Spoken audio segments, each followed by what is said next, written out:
दर्शकों नमस्कार। आज इस विषय पर बात करेंगे कि जहां हम अभी नारीवाद पर चर्चा कर रहे हैं, बात कर रहे हैं, सरकारों से वाद-विवाद कर रहे हैं, अपने हकों की लड़ाई लड़ रहे हैं, इसी में पीड़ित पुरुषवाद भी एक चीज़ है जो अब सामने आने लगी है। अभी कुछ ही दिन पहले दिल्ली में एक मैराथन हुई थी और उस मैराथन में एक बहुत बड़ी टोली थी, शायद 300-400 लोगों की एक टोली थी, जो ग्रुप बना के आए थे और जिन्होंने प्लेकार्ड उठाए हुए थे और वही कह रहे थे कि महिलाओं के लिए जो कानून बने हैं, वो पुरुषों को प्रताड़ित करने के लिए और ब्लैकमेल करने के लिए बने हैं। उन पर दोबारा नज़र-ए-षानी होनी चाहिए। देखा जाना चाहिए कि वो किस तरह से एक बेगुनाह को अपने पाश में समेट लेते हैं और फिर वो ज़िंदगी भर छटपटाता रहता है। ऐसे लोगों की संख्या थी जिसमें पुरुष भी थे, प्रेमी भी थे और शायद भाई भी थे। तो बहुत सारे ऐसे एंगल हैं आज की हमारी चर्चा में जो हम बात करेंगे कि किस तरह से कानूनों को हम लोगों ने ये माना कि वो शायद अपने आदर्श रूप में लागू होंगे और लागू करवाए जाएंगे या उनका इस्तेमाल होगा। लेकिन हम जानते हैं कि हर कानून अपनी तरह से अपने इर्द-गिर्द एक माहौल गढ़ लेता है और उसको इस्तेमाल करने वालों के ऊपर फिर उनके हाथ का खिलौना भी कई बार बन जाता है। तो नारीवाद अभी बहुत उसमें काम करना बाकी है। महिलाओं के सशक्तिकरण की, महिलाओं की सुरक्षा की, महिलाओं को अबला से सबला बनाने के लिए बहुत काम होना है। लेकिन साथ-साथ ऐसा ना हो कि कहीं कुछ लोग उसमें बेगुनाह पिस रहे हों, तो इस पर आज हम लोग चर्चा करेंगे। हमारे साथ हैं स्वामी ओमा जी और हम आज इसी विषय पर बात करने वाले हैं कि बैलेंस कैसे आए इन दोनों चीज़ों में, ना महिला पीड़ित हो, ना पुरुष पीड़ित हो और जो कुछ लोगों के हाथ में जो जो ये कानून उनकी चालाकियों की गिरफ्त में आ गया है, उससे कैसे निजात पाई जाए।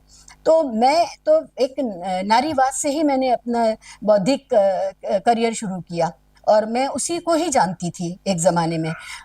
मुस्लिम परिवारों के अंदर जो इज़्ज़त का सवाल है, जो बराबरी का सवाल है, जो बहुत सारी कई तरह की महिलाओं के साथ जो चीज़ें हो रही हैं, उसका सवाल है, उस पर हम लोगों ने बड़ा काम किया, लड़ाइयाँ लड़ी, बहुत सारी लड़ाइयाँ जीती भी और चीज़ें काफ़ी बेहतर हो गई हैं।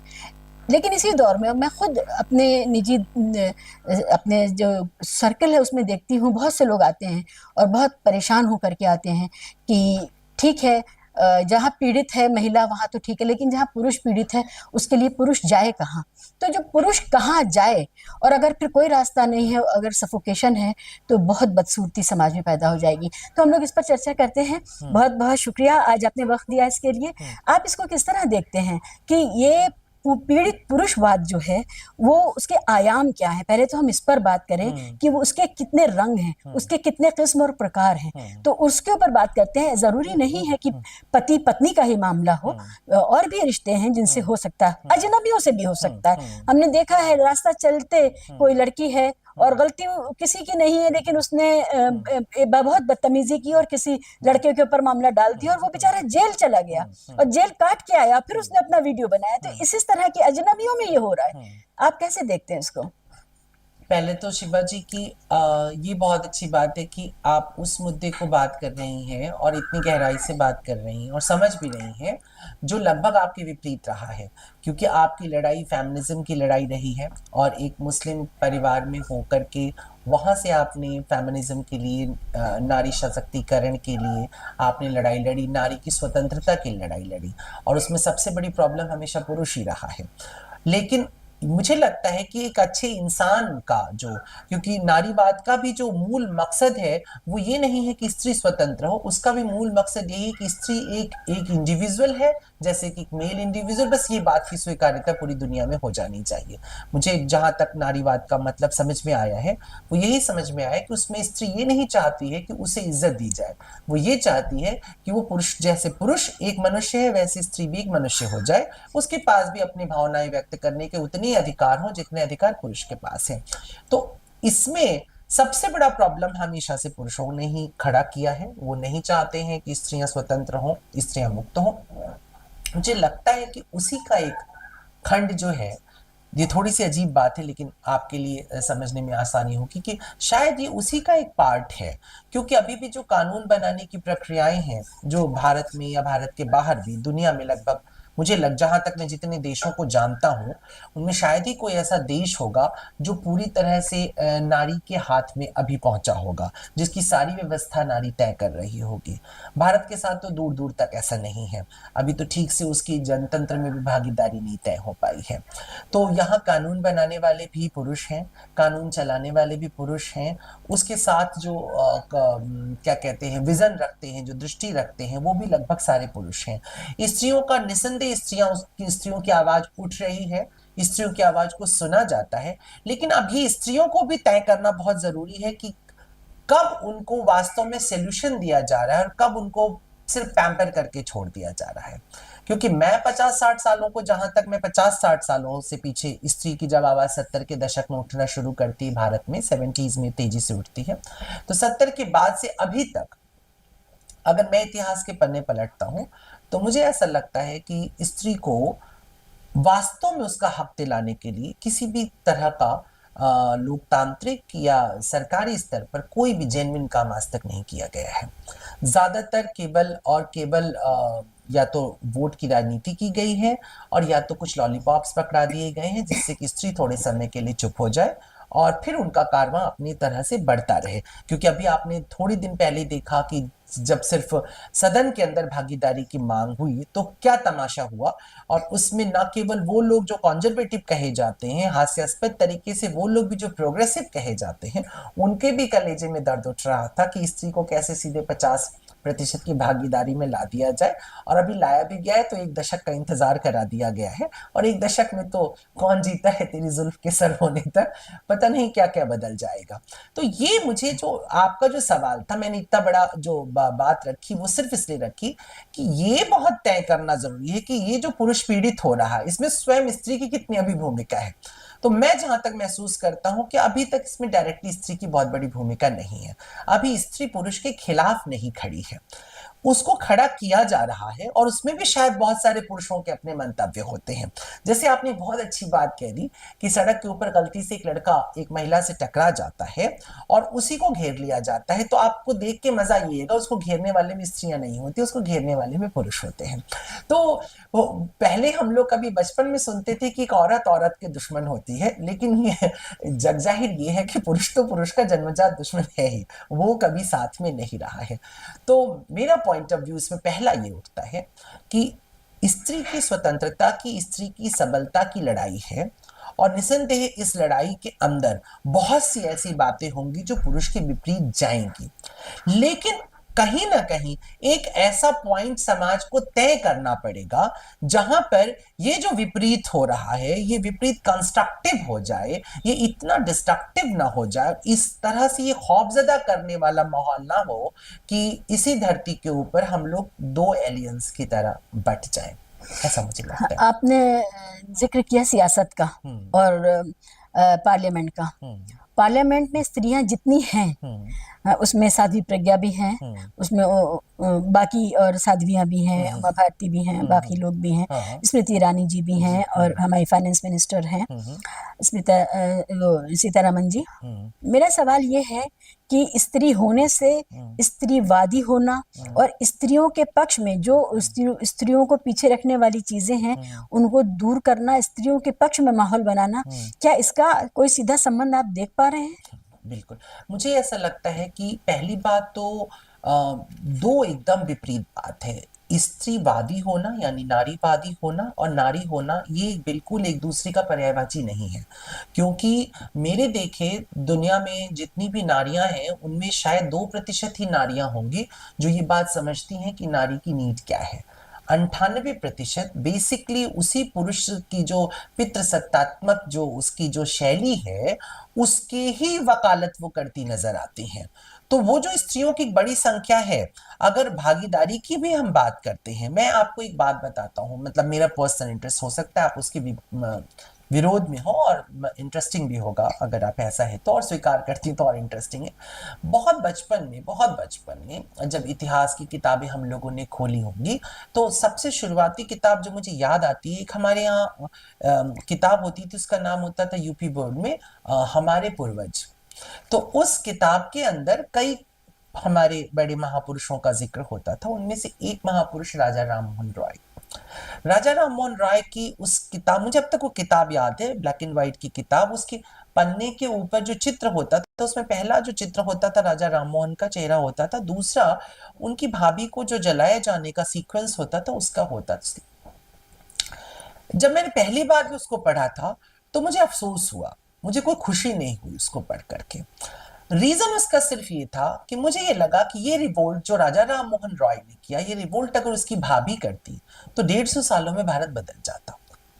लेकिन समस्या यहाँ ये थी कि वो विरोध राजा राम मोहन रॉय करते हैं, विधवा विवाह की लड़ाई ईश्वरचंद्र विद्यासागर करते हैं। अगर कोई विधवा वहां पे खड़ी होकर के वो लड़ाई लड़ रही होती तो शायद 100 साल में हम किसी और दुनिया में खड़े होते। मुझे बार बार ये लगता है कि जिसकी लड़ाई है, अगर जैसे कि दलितों के लिए जो आंदोलन अंबेडकर ने किया, जो फूले ने किया, उसका इम्पैक्ट हमने बहुत बड़े पैमाने पर देखा है। हमने देखा है कि जिस देश में 3000 4000 सालों से हम एक ऐसी समाज में रहते थे जहां पर कि एक दलित को दरवाजे के अंदर, डेहरी के अंदर पैर नहीं रखने दिया जाता था, उसी समाज के भीतर आज ये अंबेडकर की लड़ाई है, फूले की लड़ाई है, बहुत सारे इस तरह के दलित नेताओं की, लोहिया की लड़ाई है कि आज हम उनके साथ सेम चेयर पे बैठते हैं और उसे शेयर करते हैं। इस तरह की जो मुखर आवाज है स्त्रियों की, बहुत कम है संख्या के हिसाब से, क्योंकि स्त्री जब हम बोलते हैं तो वो दलित भी है और ब्राह्मण भी है, मुसलमान भी है, सब है, वो एक बहुत बड़ी संख्या है। तो वहां पर वो स्टैंड बहुत कम रहा। तो मेरी जो एक, मैं जो आपको बात कहना चाह रहा था, ये कहना चाह रहा था कि राजा राम मोहन राय की वो कहानी पढ़ते समय मुझे ऐसा लगता था कि राजा राम मोहन राय ये रिवोल्ट नहीं करते, ये थोड़े समय और ये समस्या चलती रहती और एक दिन स्त्रियां कहती कि हम सती नहीं बनेंगे, वो ज्यादा पावरफुल होता।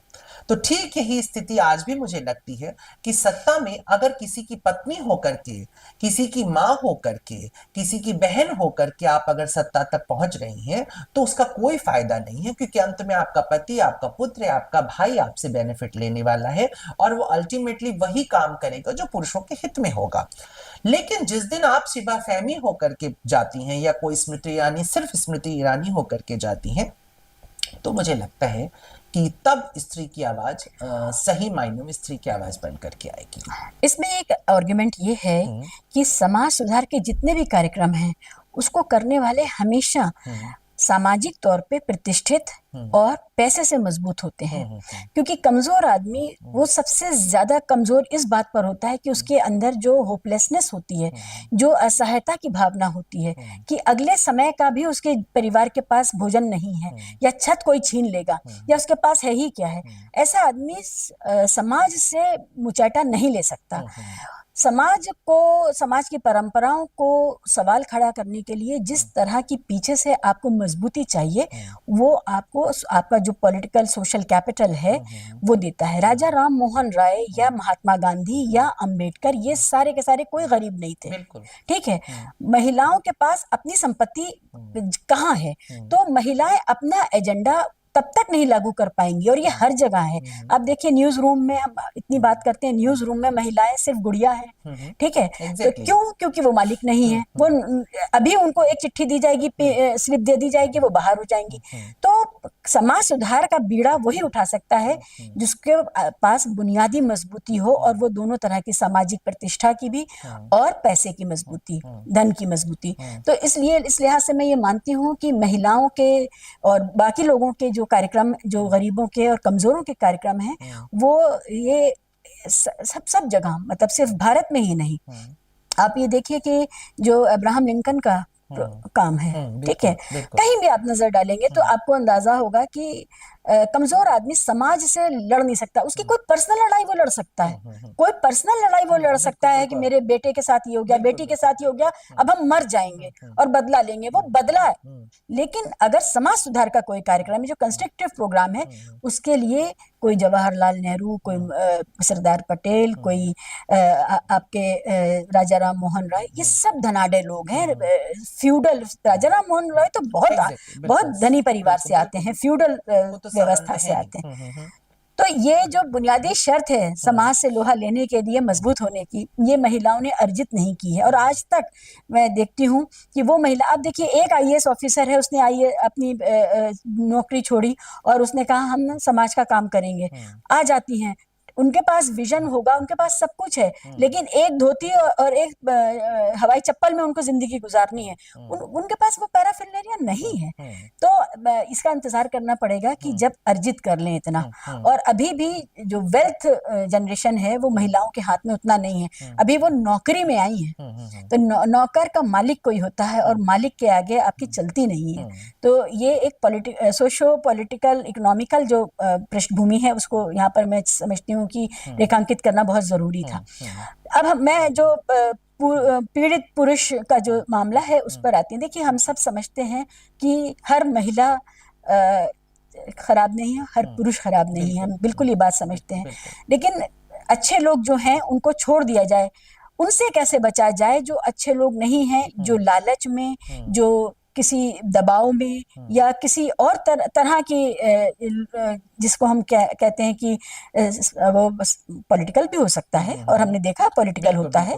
तो सियासत की वजह से वो शिकार करते हैं और शिकार बनने को राजी हो जाते हैं।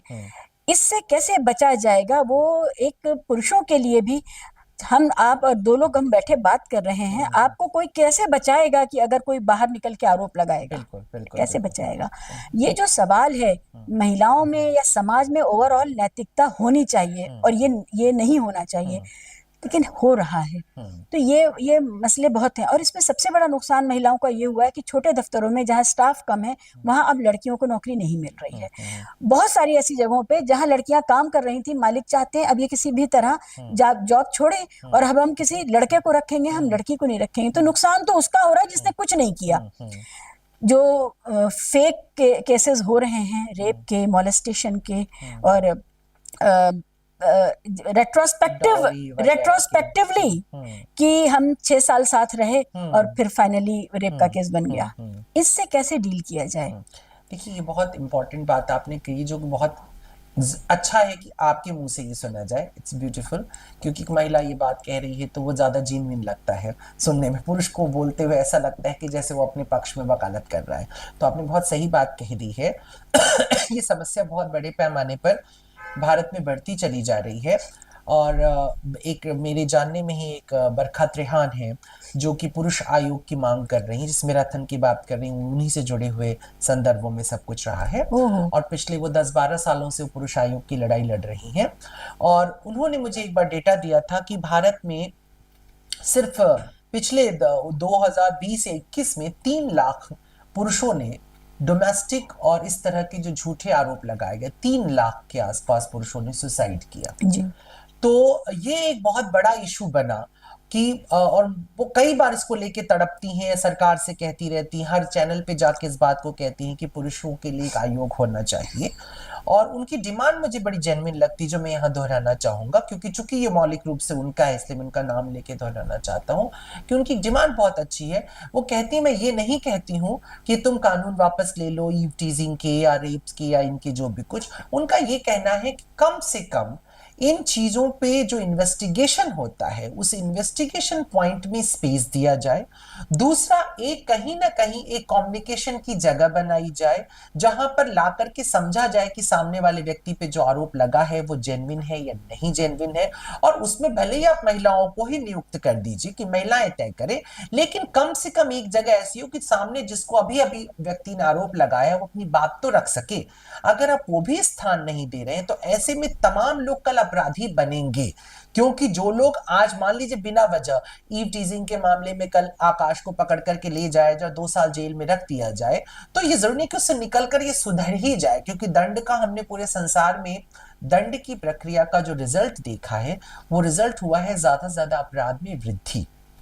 दुनिया में पिछले हम्बुराबी के बाद कम से कम हम 3000 साल तो गिन सकते हैं कि 3000 सालों से कानून का बेस दंड हो चुका है। और 3000 सालों में हमने क्राइम को हमेशा ग्रोथ करते हुए देखा है, क्राइम कभी घटा नहीं है, वो शार्प हुआ है और शार्प हुआ है और शार्प हुआ है।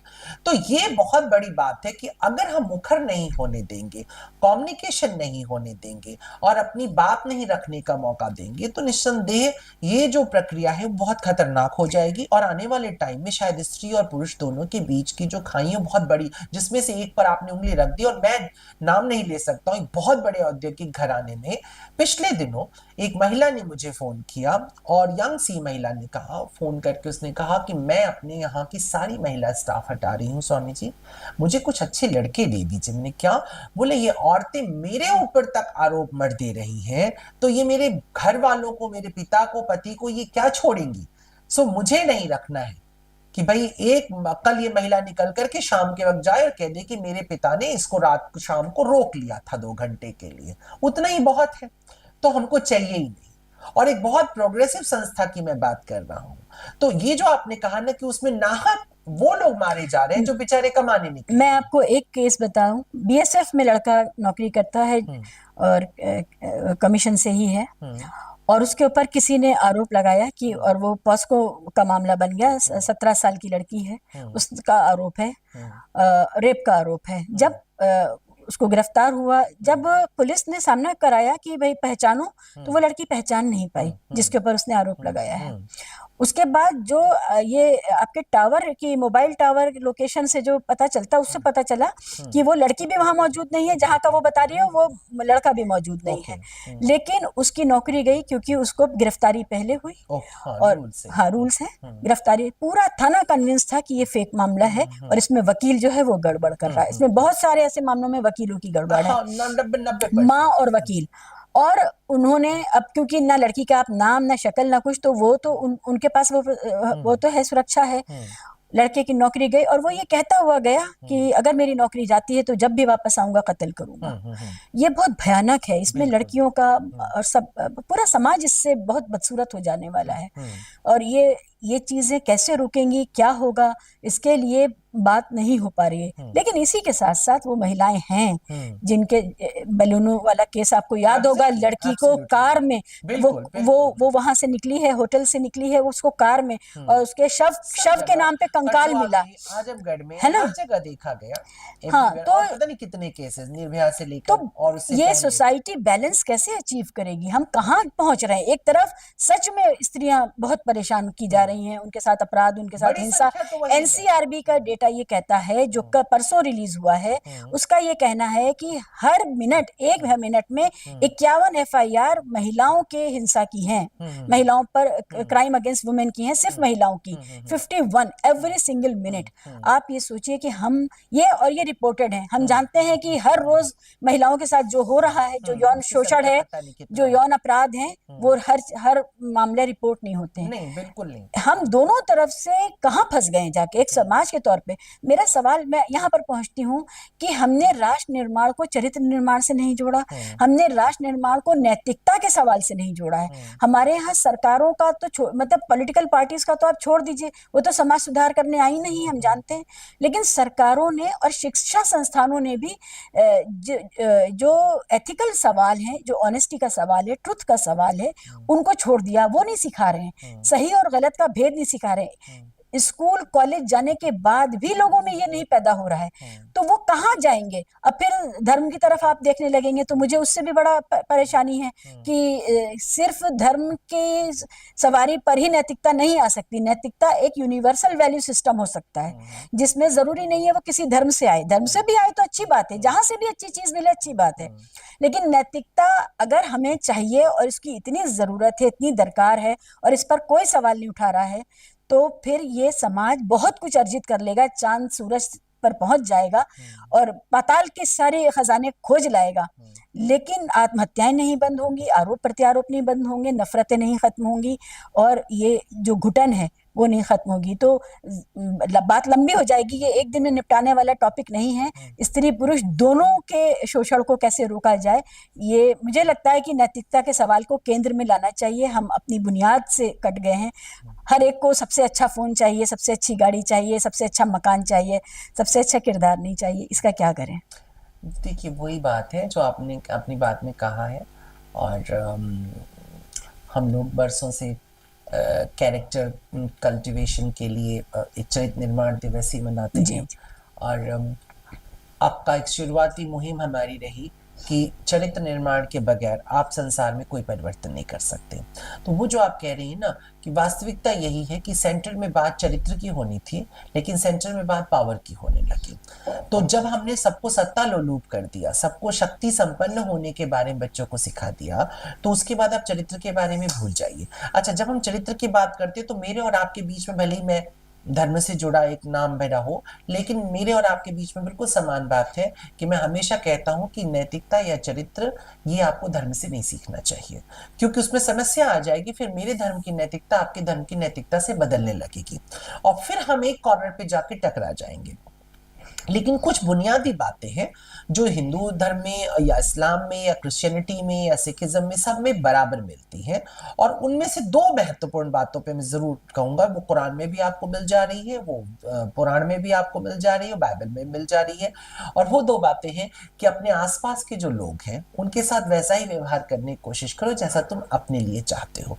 मुझे लगता है कि अगर हम अपनी पीढ़ियों को, अपने बच्चों को ये सिखाने में सफल हो पाए कि व्यवहार वही करो जो तुम्हें अपने लिए चाहिए, और अगर हम इसे रूट तक पहुंचा सके तो ही कोई बड़ा परिवर्तन होगा। अन्यथा आप इस तरह का कोई परिवर्तन नहीं कर सकते, क्योंकि मैटर है इनसेंसिटिव होते चले जाने का।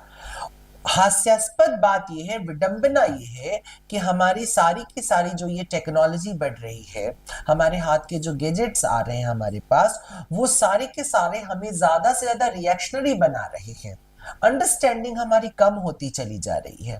हम अपने बचपन में बैडमिंटन, टेनिस और क्रिकेट और ऐसी चीजें या कुछ गिल्ली डंडा लोग खेला करते थे। सो अभी के बच्चे पबजी खेल रहे हैं, जिसमें कि सामने वाले को मारना ही आपका उद्देश्य होता है। तो अगर आप इस बच्चे से उम्मीद करते हैं कि ये बच्चा जो आज 7 साल की उम्र में, 8 साल की, 10 साल की उम्र में गोली चला रहा है, ये 27 साल या 25 साल की उम्र में क्या करेगा? फूल फेंक रहा होगा किसी के ऊपर।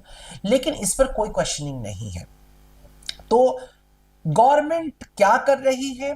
क्या उसका उद्देश्य केवल पैसे को, जीडीपी को बढ़ाना है और भारत को या अमेरिका को या रशिया को या चाइना को सिर्फ अमीर करना है? कि रशिया, चाइना, भारत, अमेरिका ये सोचेगा कि उसे अपने यहाँ के इंसान जो ह्यूमन रिसोर्स है उसको भी प्रिजर्व करना है, उसको भी जरा ज्यादा स्टैंडर्ड बनाना है। अभी तक हम निस्संदेह हमारे घर ज्यादा स्टैंडर्ड हो गए हैं, हमारा बिस्तर ज्यादा स्टैंडर्ड हो गया, हमारे कपड़े ज्यादा स्टैंडर्ड हो गए, इसमें कोई दो राय नहीं है। मुझे अच्छे से याद है कि मेरे सिर्फ चाइल्डहुड में भी हम लोग के पास ऐसे अच्छे कपड़े नहीं होते थे। कपड़े लेते थे, उन्हें सिलवाना पड़ता था, वो टेलर सिलता था, कभी थोड़ा टेढ़ा भी और सिलता था। ऑप्शंस भी नहीं होते थे इतने। हाँ, मैं वही कह रहा हूँ कि वो अब सब तो अनलिमिटेड ऑप्शन है। अनलिमिटेड ऑप्शन है क्वालिटी के। लेकिन ठीक इसके उलट जो इंसान का स्टैंडर्ड है वो गिरता चला गया। सिर्फ मेरी अपनी उम्र के बीच में ही मैं स्टैंडर्ड को, जो मैं कह सकता हूं कि अगर मेरे हाथ में 1 रुपए का सिक्का आया था तो वो 30 पैसा बचा है। हमने अपनी आंख के सामने 70% मानवता को गिरते देखा है। ना मालूम मेरी पिछली पीढ़ियों ने कौन सी हसीन मानवता देखी होगी। तो क्या हम लोग अपने आसपास के बच्चों को, स्त्रियों को, पुरुषों को ये बता पाएंगे कि हम एक दूसरे के प्रति रिस्पॉन्सिबल हैं, एक दोस्त की तरह, एक पड़ोसी की तरह? जब तक हम ये चीज नहीं कायम करेंगे तब तक मुझे नहीं लगता है कि किसी प्रकार का कोई ये आंदोलन, इस तरह का सामाजिक आंदोलन सफल हो पाएगा। और पुरुष भी प्रताड़ित होता रहेगा, स्त्रियां भी प्रताड़ित होती रहेंगी, और वही जो मैंने कहा कि एक समय के बाद हम इस जमीन पर एलियंस हो जाएंगे और हम अपनी दुनिया में कैद हो जाएंगे और आप अपनी दुनिया में कैद हो जाएंगे। ये हो सकता है, होगा। तो आज कोशिश यही थी कि हम इस पर बात करें कि किसी के लिए भी इस दुनिया को बेहतर बनाना उसकी बुनियादी जिम्मेदारी होनी चाहिए। और ये ज़रूरी नहीं है कि आप सरकार की ही तरफ देखें, या ये ज़रूरी नहीं है कि आप एक ऐसे सिस्टम पर बात करें, जब सिस्टम बनेगा तब आएगा। हम सब लोग अपने अपने घरों में नौजवानों की परवरिश कर रहे हैं। हम उन नौजवानों को एक मजबूत शख्सियत और एक चरित्र के तौर पे, एक मजबूत शख्सियत के तौर पे अगर समाज में लॉन्च करते हैं तो वो समाज को सेहत देंगे, वो समाज की बदसूरतियों को कम करेंगे, वो सिर्फ अपने बारे में नहीं सोचेंगे। तो ऐसा चरित्र, चाहे वो महिला का हो चाहे वो पुरुष का हो, जो झूठ बोलने को अपनी बेइज्जती समझे कि क्या मैं इतना गिरा हुआ हूँ कि मैं झूठ बोलूँगा, मैं गैर अनैतिक तरीकों से कामयाबी हासिल करूँगा या करूँगी। तो इस पर सवाल हो। और आज के दौर में जब इतने सारे स्त्री पक्षी कानून आ चुके हैं तो हम सब लोगों की जिम्मेदारी है कि इन कानूनों का इस्तेमाल जिम्मेदारी से हो, और हमारा जो पूरा इन्वेस्टिगेशन सिस्टम है वो इतना मजबूत हो कि अगर कहीं कोई उसमें घटतोली हो रही है तो वो उसको पकड़ सके। इतनी डिजिटल बातें हम करते हैं, डिजिटल इंडिया की बात करते हैं, डिजिटलाइजेशन की बात करते हैं, और इसके बावजूद हम देखते हैं कि बेगुनाहों का, चाहे वो कोई भी मामला हो, बेगुनाहों का जो गिरफ्त में आना है वो रुकता नहीं है। तो कुल मिलाकर के बहुत सारी समस्याएं हैं, लेकिन ये भी एक बहुत बुनियादी समस्या है, और ये घर के अंदर की समस्या है। जो पीड़ित हैं वो अक्सर बाहर निकल के बात भी नहीं कर पाते हैं, इसलिए सोचा कि इस पर भी बात की जाए। आपसे फिर मुलाकात होगी। बहुत शुक्रिया।